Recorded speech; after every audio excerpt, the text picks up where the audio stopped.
Salam sejahtera, saya Sabina Saribun untuk berita Bon Metode TV malam ini.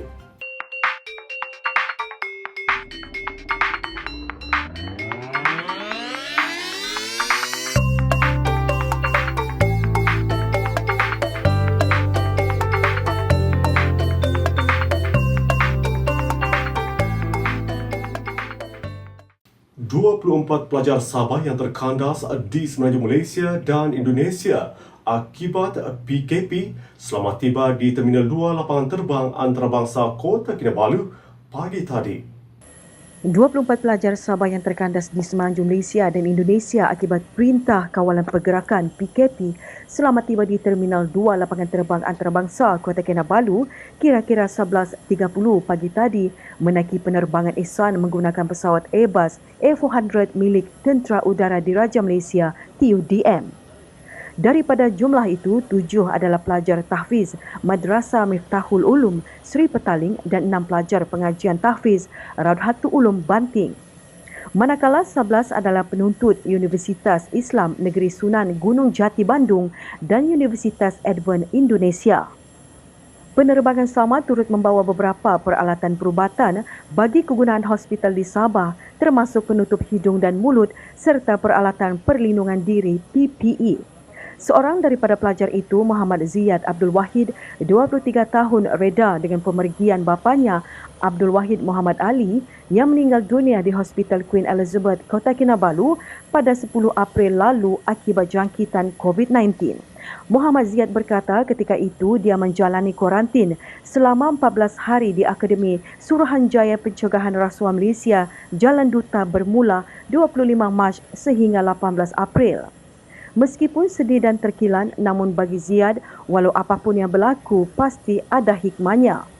Beliau bersyukur akhirnya dapat kembali ke Sabah dan bertemu ibu serta adik-beradik yang lain. Kedutaan Malaysia di Kahira mengesahkan kesemua 325 pelajar Sabah di universiti di Mesir selamat dan tidak dijangkiti COVID-19. Menteri Undang-Undang dan Hal Ehwal Anak Negeri Datuk Aidi Mokhtar berkata mesyuarat Kabinet Negeri juga memutuskan agar pelajar-pelajar Sabah di Mesir kekal berada di universiti masing-masing demi keselamatan mereka dan juga kerana pelajar berkenaan akan menduduki peperiksaan tidak lama lagi. Datuk Aidi berkata penerbangan akan ditanggung oleh pelajar itu sendiri sekiranya mereka mahu balik ke Sabah. Kerajaan negeri dan MUIS hanya menyediakan dana untuk pemberian bantuan makanan kepada pelajar-pelajar Sabah di negara Afrika Utara itu. So far tiada yang positif lah. Tiada.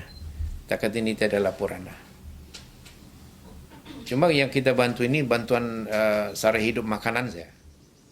Perdana Menteri Tan Sri Muhyiddin Yassin berkata, Perintah Kawalan Pergerakan Bersyarat PKPB akan dilaksanakan membabitkan kebenaran pembukaan sebahagian besar aktiviti ekonomi dan sosial bermula 4 Mei depan. Katanya keputusan itu dibuat berdasarkan 2 daripada 6 strategi dan perancangan kerajaan dalam memerangi wabak COVID-19 iaitu ketegasan dalam tindakan mengawal penularan virus itu dan membina ketahanan melalui pakej rangsangan ekonomi prihatin yang telah membuahkan hasil. Kini kita telah bersedia untuk memulakan pendekatan ketiga iaitu membuka semula aktiviti ekonomi di seluruh negara secara terkawal dan berhati-hati. Dengan ini, kerajaan akan melaksanakan Perintah Kawalan Pergerakan Bersyarat. Perintah Kawalan Pergerakan Bersyarat atau PKPB. PKPB. Sebahagian besar daripada aktiviti ekonomi dan sosial akan dibenarkan, kecuali beberapa aktiviti yang melibatkan perhimpunan ramai dan mendedahkan orang awam kepada risiko jangkitan wabak COVID-19 yang masih tidak dibenarkan. Perintah Kawalan Pergerakan dipertingkatkan PKPD juga akan dilaksanakan di kawasan-kawasan yang mencatatkan kes positif COVID-19 yang tinggi. Perdana Menteri berkata demikian dalam perutusan khas Perdana Menteri sempena Hari Pekerja hari ini. Tegas beliau, kebenaran itu tidak membabitkan semua aktiviti yang melibatkan perhimpunan ramai kerana meningkatkan risiko jangkitan wabak coronavirus. Katanya aktiviti perniagaan yang dibenarkan adalah penting untuk merangsang semula ekonomi selepas negara mengalami kerugian sebanyak 63 bilion ringgit akibat PKP yang dilaksanakan sejak 18 Mac lalu. Jelas beliau, kepentingan orang ramai yang terjejas kewangan akibat PKP juga telah diambil kira. Saya tahu setelah hampir 2 bulan menjalani PKP, ramai dalam kalangan saudara-saudari yang ingin kembali bekerja. Bagi peniaga, nak membuka semula perniagaan. Bagi pengusaha, industri, nak pastikan perusahaan masing-masing dapat beroperasi semula. Ini penting kepada saudara-saudari kerana pekerjaan dan perniagaan adalah sumber pendapatan dan mata pencarian saudara-saudari. Kalau terlalu lama berada dalam PKP, maka terputuslah mata pencarian.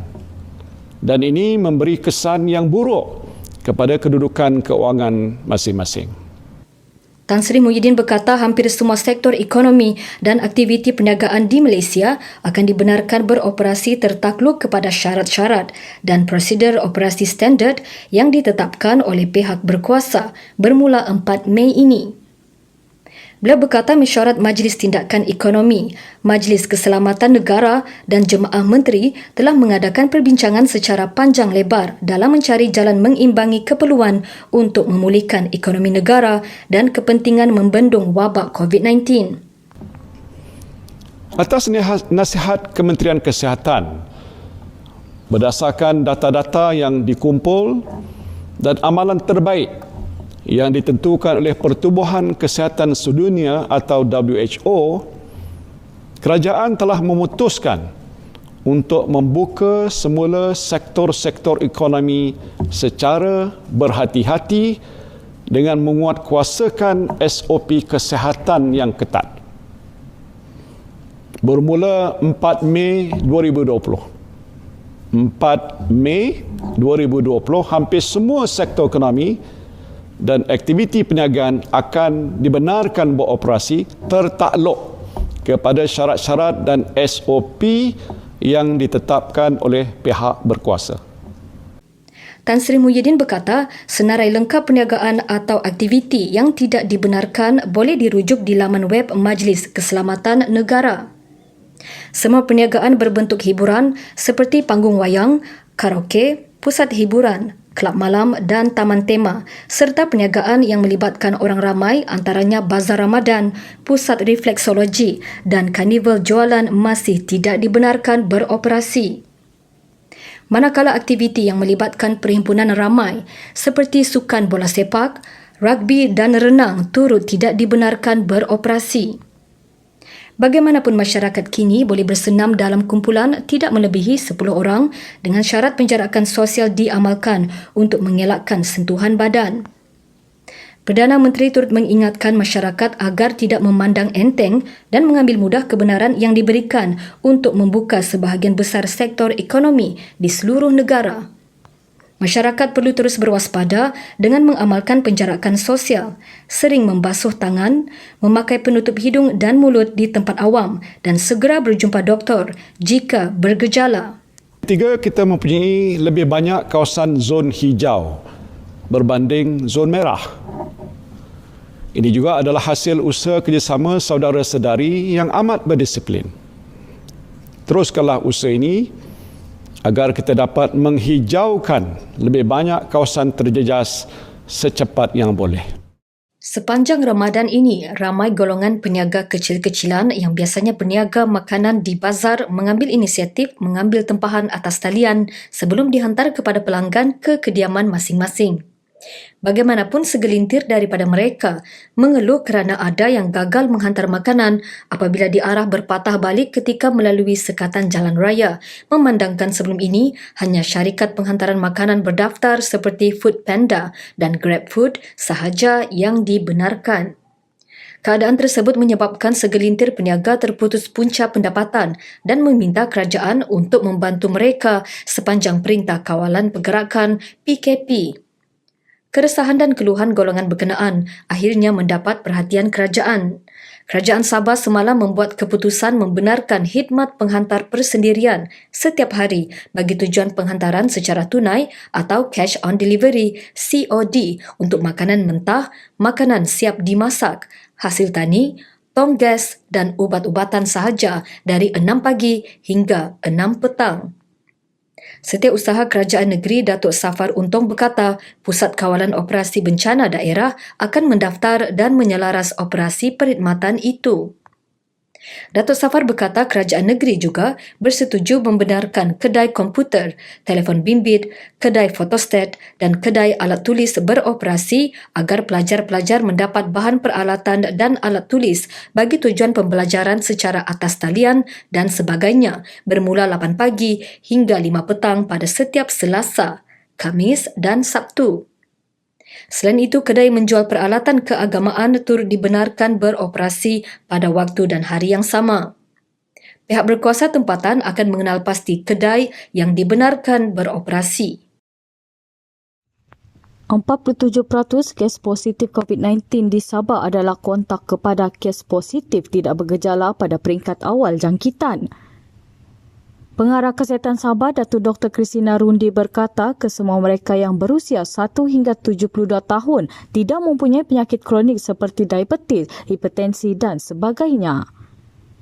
Selain itu, 60 daripada 315 kes positif yang dilaporkan di Sabah setakat ini adalah kes sporadik yang dikesan melalui saringan sama ada individu yang baru balik dari luar Sabah atau melalui saringan bersasar dalam negeri. 12% daripada kes positif COVID-19 di Sabah adalah pelajar, katanya dalam kenyataan di sini hari ini. Sehubungan itu, Datuk Dr. Christina berkata semua pelajar yang pulang setelah terkandas di universiti masing-masing perlu menjalani kuarantin sebelum dibenarkan kembali ke pangkuan keluarga untuk mengelakkan penularan COVID-19. Dalam konteks ini, beliau memohon kerjasama ibu bapa untuk memahami prosedur kuarantin 14 hari yang dikenakan ke atas pelajar sebelum mereka dibenarkan pulang ke rumah masing-masing. Ini kerana pergerakan pulang pelajar dalam jumlah yang besar boleh mendatangkan risiko jangkitan kepada golongan yang mudah dijangkiti seperti kanak-kanak, warga emas, wanita mengandung dan mereka yang mempunyai penyakit kronik kerana sistem imun yang lemah. Golongan mudah dijangkiti ini adalah masyarakat yang berbeza dengan komuniti kampus yang rata-rata terdiri daripada golongan muda yang mempunyai sistem pertahanan badan yang baik, katanya. Sementara itu, kes positif COVID-19 di Sabah kekal 315 apabila tiada kes baru dilaporkan hari ini. Sebuah organisasi kerajaan, Majlis Perkhidmatan Masyarakat Sabah MPMS, mengambil inisiatif mengutip dana sebanyak RM180,000 demi membantu meringankan beban golongan terjejas akibat PKP.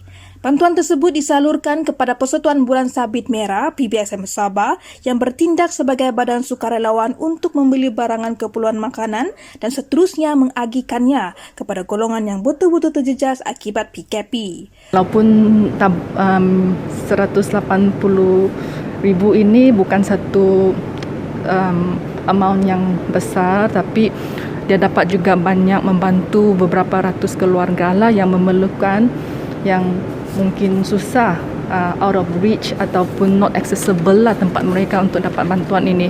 Jadi kita menggunakan volunteer dari Red Crescent dengan kelulusan juga the district officer lah untuk menghantar makanan ini. Dan saya berharap mengambil kesempatan ini memohon sesiapa yang boleh membuat sumbangan kepada tabung ini agar kita boleh keep on membagi ini bantuan kepada golongan yang memerlukan. Turut hadir di majlis ringkas di Wisma Tun Fat Stevens, Kota Kinabalu semalam, Menteri Kesihatan dan Kesejahteraan Rakyat Sabah, Datuk Frankie Poon Ming Fung. Dan kami sebagai badan sukarela ini, kami akan terus berusaha untuk menyampaikan benda-benda ini, makanan ini. Memang bukan semudah itu, memang sukar, tapi kita akan terus mencuba sedaya upaya supaya makanan-makanan ini sampai kepada orang yang sangat memerlukan. Polis menahan 11 lelaki termasuk seorang pelajar tahfiz kerana ingkar PKP dengan menunaikan solat sunat tarawih berjemaah di sebuah surau di Kampung Bin Suluk, Membakut, petang malam semalam. Ketua Polis Daerah Beaufort, Deputy Superintendent Azmir Abdul Razak berkata, semua suspek berusia 15 hingga 41 itu ditahan anggota dari Ibu Pejabat Polis Daerah Beaufort ketika melaksanakan pemantauan PKP dalam op COVID-19. Tangkapan itu susulan tular sekeping gambar mereka sedang menunaikan solat berjemaah melalui aplikasi WhatsApp sehingga menimbulkan rasa kurang senang dan kegusaran di kalangan masyarakat setempat. Bertindak atas maklumat itu, sepasukan polis menuju ke lokasi kejadian dan mencari semula semua individu yang terbabit seperti dalam gambar yang tular itu. 11 daripada 14 orang jemaah yang sedang solat isyak dan tarawih di surau berkenaan ditahan. Beliau berkata soal siasat terhadap semua suspek mendapati mereka mengetahui pelaksanaan PKP dan menyedari tindakan itu salah di sisi undang-undang kerana sengaja berhimpun. Suspek tetap pergi solat berjemaah dan berkumpul di surau dengan alasan kampung mereka masih zon hijau dan tidak ada yang positif COVID-19.